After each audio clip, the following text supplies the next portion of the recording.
Welcome to Ganesh studies.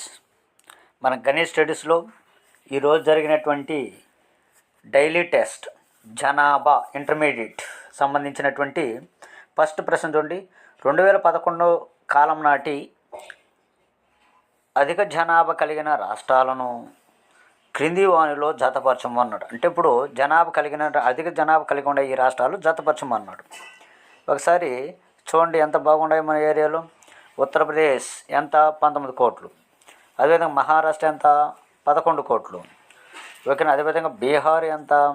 10 కోట్లు. మధ్యప్రదేశ్ 7 కోట్లు. ఇది కరెక్ట్ అయినటువంటి జత అనమాట. అంటే ఇది మన క్వశ్చన్, మన ఆన్లైన్లో డైలీ టెస్ట్లో ఉన్నటువంటి క్వశ్చన్స్ యొక్క విధానం.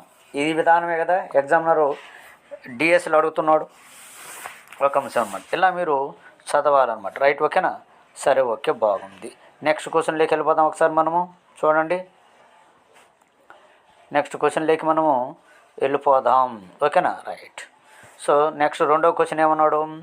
2011 కాలం నాటి అత్యధిక జనాభా కలిగిన రాష్ట్రాలకు సంబంధించి ఎవరికైనా శాతపరంగా ఈ క్రింది వాక్యాన్ని జతపరచమని. అంటే అదే రాష్ట్రాలను 2011 సంవత్సరంలో జనాభా కలిగిన రాష్ట్రాలు శాతం అన్నాడు.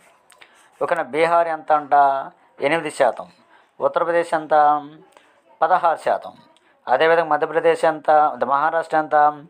9%. అంటే శాతపరంగా అక్కడ జతపరచమన్నాడు. చూసారా ఎంత బ్యూటిఫుల్ ప్రశ్నలు ఉన్నాయో మన గణేష్ స్టడీస్లో. ఉపయోగించుకోండి. సో ఇప్పుడు 2011 ప్రకారం భారతదేశ జనాభా మొత్తం అన్నాడు. ఇక్కడ బిలియన్లు, నాటే మిలియన్లు, నాటే కోట్లు. 1 2 1 1 2 1 + 2 మధ్య గ్యాప్ ఎంత? 1. కాబట్టి 1.21 బిలియన్లు. 3 గణిత 1 2 3 మధ్య డాట్ పెట్టుకొని బిలియన్ అని చెప్పేవాళ్ళం. తర్వాత నాలుగో ప్రశ్న ఒకసారి చూడండి. ఒకసారి చూడండి అభ్యర్థులు. నేను చెప్తున్నాం అయ్యా మీకు ఒక జతపరచము అనే ఒక టాపిక్ మీదే ఎన్ని క్వశ్చన్లు మీకు తీసుకురావడం జరిగింది చూడండి. అంటే మన గణేష్ స్టడీస్లో స్కూల్ అసిస్టెంట్ సోషల్ వారు. ఓకేనా. ఒకసారి ప్రశ్నలు చూడండి. ఇప్పుడు ఆఫర్లో ఉన్నది. Okay, right. అంటే సంక్రాంతి ఆఫర్ ఉన్నది. ఈ ఆఫర్లో 499 రూపాయలు పెట్టాను. అంటే 1999 రూపాయలు ఉన్న కోర్సుని, అంటే ₹1 దాకా 2000 రూపాయలు ఉన్న కోర్సుని ఇప్పుడు మనము ఓన్లీ ఓకేనా 499 రూపాయలకే ఇవ్వటం. చూడు మళ్ళీ జతపరచమన్నాడు. మళ్ళీ చూడు, మళ్ళీ కంటెంట్ ప్రశ్న. అధిక జనాభా పెరుగుదల కలిగి ఉండే వచ్చే సమస్యలకు సంబంధించినటువంటి వాక్యం.